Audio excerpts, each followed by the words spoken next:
Okay guys, our our topic for this discussion again. So I'm here again to explain about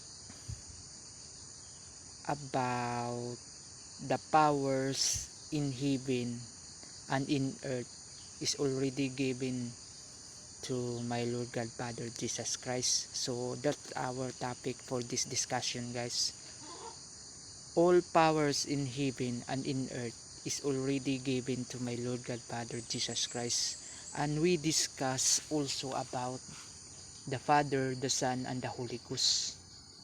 And these three guys, the Father, the Son, and the Holy Ghost, represent in one name, represent to Jesus Christ. So we discuss about all powers in heaven and in earth is already given to my Lord God Father Jesus Christ. So meaning to say, the super typhoon, the gamma rays, the black holes in the universe. So that is the power of my Lord God Father Jesus Christ. The gamma rays, the creation in heaven. So all powers in heaven and in earth is already given to my Lord God Father Jesus Christ. So listen, we are here in Matthew chapter 28 verse 16 up to verse 20. So listen guys, we discuss about all powers in heaven and in earth is already given to my Lord God Father Jesus Christ. Then the 11 disciples went away into Galilee, into a mountain where Jesus had appointed them. And when they saw him, they worshipped him, but some doubted. And Jesus came and spake unto them, saying, All power is given unto me, in heaven and in earth. Go ye therefore and teach all nations, baptizing them in the name of the Father, and of the Son, and of the Holy Ghost, teaching them to observe all things whatsoever I have commanded you. And lo, I am with you always, even unto the end of the world. Amen. So, we discuss guys about all powers in heaven and in earth is already given to my Lord God Father Jesus Christ. So meaning to say, the earthquake, that is the power of my Lord God Father Jesus Christ, the super typhoon, the gamma rays, the black hole. So that is the power of my Lord God Father Jesus Christ, because all power in heaven and in earth is already given to my Lord God Father Jesus Christ. And Jesus Christ absolutely clearly teach and ordered to his apostle to baptizing all nations in one baptize, in the name of the Father and of the Son and of the Holy Ghost. So this is singular form guys. This is one baptize, because Jesus Christ did not mention three names. Jesus Christ did not mention baptizing them in my name, Jesus Christ, and baptizing them in the name of my Father, and baptizing them in the name of the Holy Ghost. Jesus Christ, guys, did not use or did not mention three names. So this is one baptizing in the name of the Father and of the Son and of the Holy Ghost. So meaning to say guys, these three guys, the Father, the Son, and the Holy Ghost, represent in one name, represent to Jesus Christ.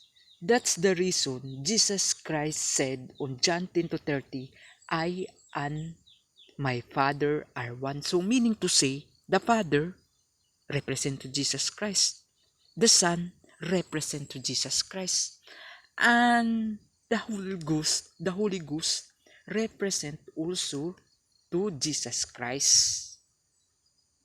Because we proceed on John 3:6.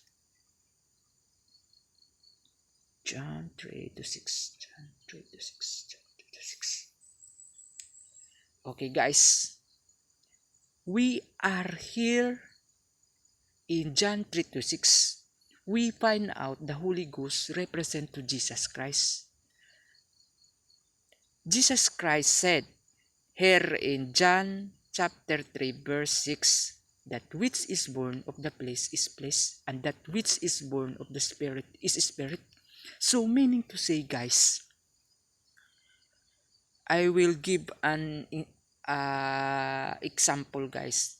If you are born in the process of sexual activity, meaning to say, it means you are born in flesh.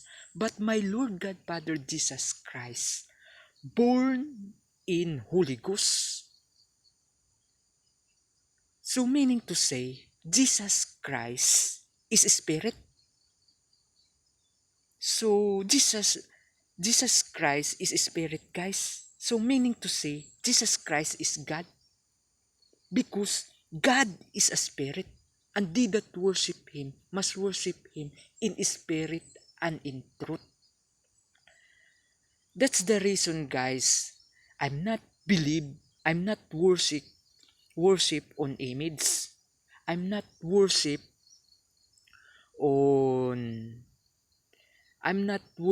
on statues, because according